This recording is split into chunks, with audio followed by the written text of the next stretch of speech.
అప్పుల బాధలు వెంటాడుతున్నాయా? అయితే 6JVR వారి జాతిరత్నాలు ధరించండి.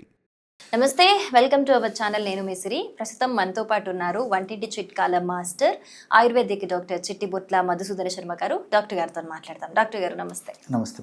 డాక్టర్ గారు, నిద్రలేమి సమస్య ఈ రోజుల్లో చాలా మంది ఇబ్బంది పడుతున్న మెయిన్ ఇష్యూగా చెప్పుకోవచ్చు. కొంతమందికి పడుకుందామన్నా నిద్ర రాదు, ఇంకొంతమంది అర్ధరాత్రుల వరకు కూడా, అంటే తెల్లవారుజామున లేచే టైం వరకు కూడా ఫోన్లు చూసుకుంటూ కాలయాపన చేస్తూ ఉంటారు. ఆ అలవాటు కూడా నిద్రలేమికి కారణం అవుతుంది అని మనం చూస్తున్నాం ఈ జనరేషన్లో చాలా మందిని. సో ఈ నిద్రలేమి సమస్యతో బాధపడుతున్న వారికి ఏదైనా మంచి హోమ్ రెమెడీ ఉంది? చాలా మంచి ఉన్నాయమ్మా. గత కొన్ని వీడియోల్లో కూడా మంచి రెమెడీ చెప్పడం జరిగింది. అది వాళ్ళు వాడేసేసి చాలా హ్యాపీగా ఫీల్ అయిపోయేసి మనకు ఫీడ్బ్యాక్ ఇవ్వడం కూడా జరిగిందమ్మా. సో అలాంటి మరొక రెమెడీ కూడా చెప్తాను చూడండి.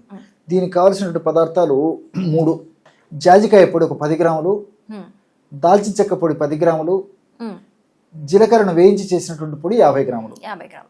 ఈ 3 పదార్థాలు కలపడం వల్ల బ్రహ్మాండమైనటువంటి ఔషధం, ఇన్సోమ్నియా, నిద్రలేమి తగ్గించేందుకు ఔషధం రెడీ అయిపోతుంది. ఈ విధంగా తయారు చేసుకున్నటువంటి ఔషధాన్ని ఒక గాజు సీసాలో నిల్వ ఉంచుకొని రోజు రాత్రి పడుకునేటప్పుడు, లేదంటే ఆహారానికి ముందు కానీ, పడుకునేటప్పుడైనా తీసుకోవచ్చు, ఆహారానికి ఒక 10 నిమిషాల ముందైనా తీసుకోవచ్చు. జస్ట్ ఒక 1/2 టీ స్పూన్ పౌడరు 100 ml గోరువెచ్చని పాలల్లో కలిపేసేసి, తేనె వాడదైనటువంటి వాళ్ళందరూ కూడా కాస్త అందులో తేనె కూడా కలిపేసేసి ఒక డోసుగా తీసుకోవాలి. ఈ విధంగా రెగ్యులర్గా ఈ యొక్క ఔషధాన్ని సేవించడం వల్ల మెదడులో నిద్రను కలగజేసేటువంటి మెలటోనిన్ అనేటువంటి రసాయన పదార్థం ఉత్పత్తి బాగా జరిగేసేసి క్రమక్రమంగా నిద్ర మన సొంతం కావడం జరుగుతుంది. అంటే కంఫర్టబుల్ స్లీప్ అండి. మన దేహానికి మనం చేసేటువంటి శ్రమకి మనకి ఎంత అవసరం నిద్ర అవసరమో అంత కంఫర్టబుల్ స్లీప్ వచ్చేస్తుంది. ఉదయానికి కూడా టయానికి మెలకు వచ్చేటువంటి పరిస్థితి ఏర్పడుతుంది.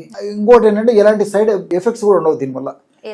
కాబట్టి కొన్నాళ్ల పాటు, ఒక నెల కానీ లేకపోతే 40 days కానీ, ఈ విధంగా మాక్సిమం అవసరమైతే ఒక 2 months వరకు కూడా వాడుకోవచ్చు అనమాట. అంతకంటే మించి వాడవలసిన 2 months వాడిన తర్వాత ప్రాబ్లం సెట్ అయిపోతుంది.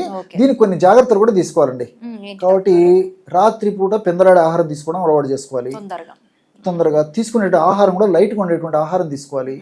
మరొకటి ఇక్కడ తెలుసుకోవాల్సింది ఏంటంటే, ఒకటే శయన గదిలో పడుకోవడం అలవాటు చేసుకోవాలి. ఒకటే ప్లేస్ మార్చకూడదండి. ఆ పడుకునేటువంటి ప్లేస్ కూడా ఎఫెక్ట్ ఇస్తుంది డెఫినెట్ గా. ఎగ్జాక్ట్లీ చేంజ్ అయినప్పుడు ఎఫెక్ట్ ఇస్తుంది. లైటింగ్ ఉండకూడదు, చాలా డిమ్ లైట్ లో పడుకోవడం అలవాటు చేసుకోవాలి. శబ్దాలు కూడా ఉండకూడదు, డిస్టర్బెన్సెస్ ఉండకూడదు. ఒకే టయానికి పడుకోవడం అలవాటు చేసుకోవాలి. ఉదయం పూట ఒకే టయానికి లేవడం అలవాటు చేసుకోవాలి. చిన్న టిప్స్ అండి ఇవన్నీ.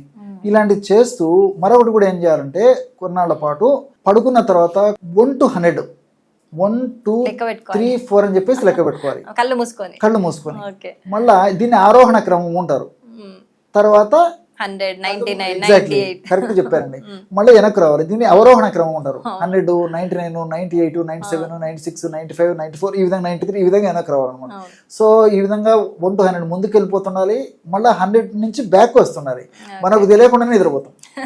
మనకు అర్థం కాదు అసలు ఎప్పుడు నిద్రపోయినాము. దాంట్లోనే మనిషి ఆ మైకంలోనే దీంట్లో వెళ్ళిపోతాడు. ఈ ఎక్సర్సైజ్ ప్రూవ్డ్ ఎక్సర్సైజ్ ఇది. అందుకోసం చెప్తాను, సింపుల్ ఎక్సర్సైజ్ అందరూ చేసుకోవచ్చు. మరి నిద్రలేమితో బాధపడే వాళ్లకు సూక్ష్మంలో మోక్షం అనేది ఇలాంటివే. మంచి రెమెడీ చెప్పారు, మంచి ఎక్సర్సైజ్ కూడా చెప్పారు doctor. Thank you so much. నమస్తే.